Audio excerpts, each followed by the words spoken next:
Hi, this is Jim Starkweather, the publisher of KitMaker Network and Armorama.com, of course, and welcome to another episode of Turning the Page. This one is on a book series sent to us from the publisher, which is a little hard to find last time I was looking on here. They obviously put out these, I think it's 8 wheel something, isn't it?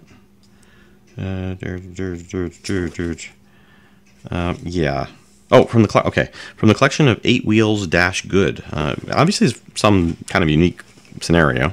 I've actually started these videos a couple of times, and quite honestly, gotten a little bit overwhelmed because these are very technical books. The way they're written, the amount of information that's coming across, and every time I kind of was doing one, I was like, I really need to do my homework.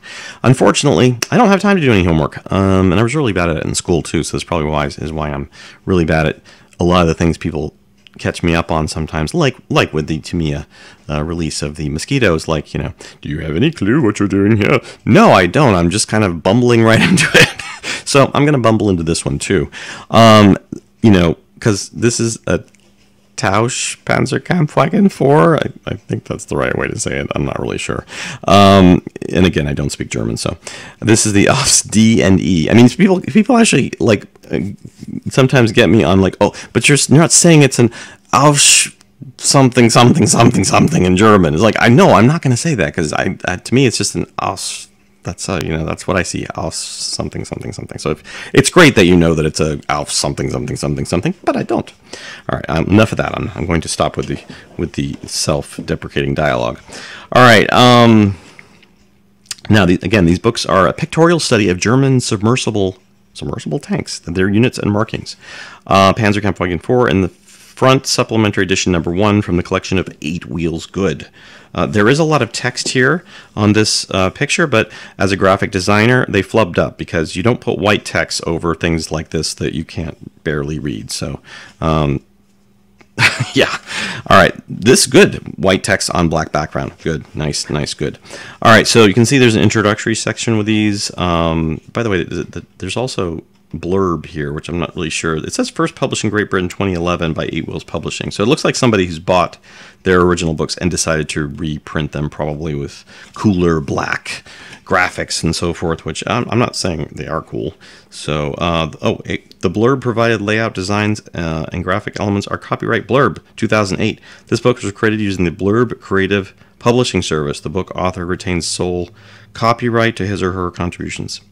Okay, so maybe this is a scenario where some of the authors who originally published this book, I'm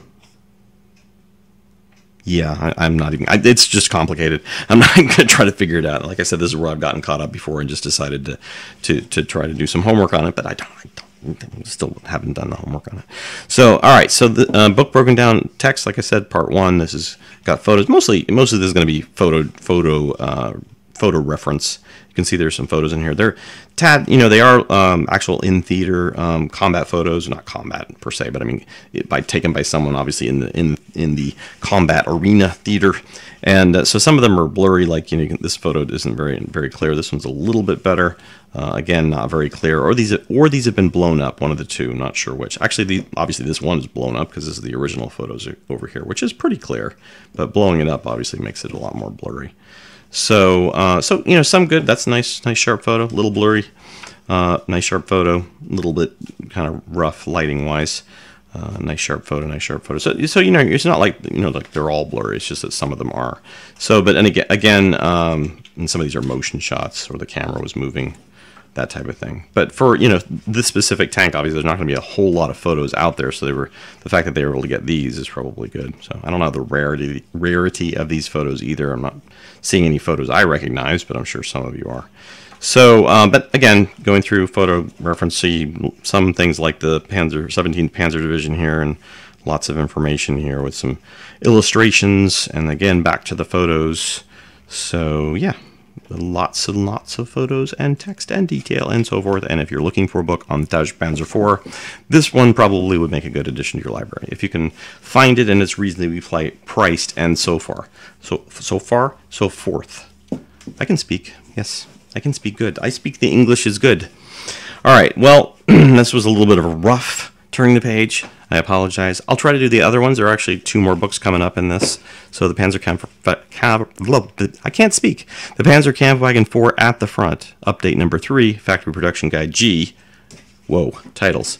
And then Barbarossa, Stowage, a study of unit-specific stowage during the invasion of Russia in 1941.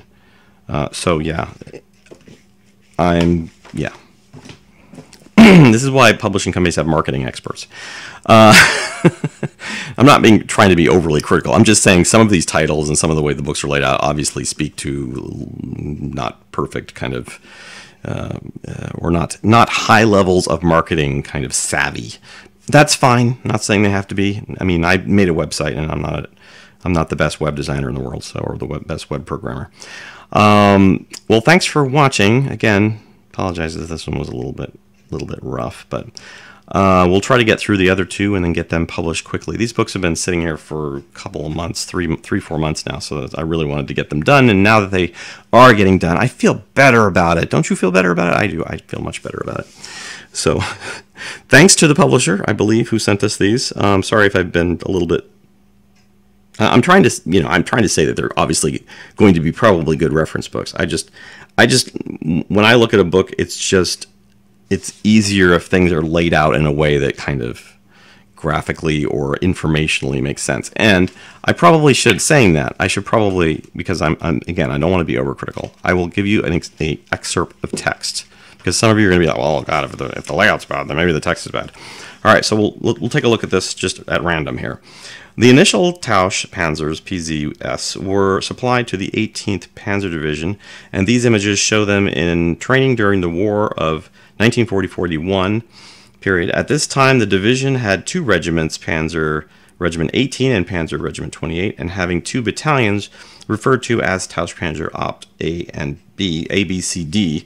Each battalion had 3 companies, but it is unclear how the Tauch Panzer force were allocated within these companies.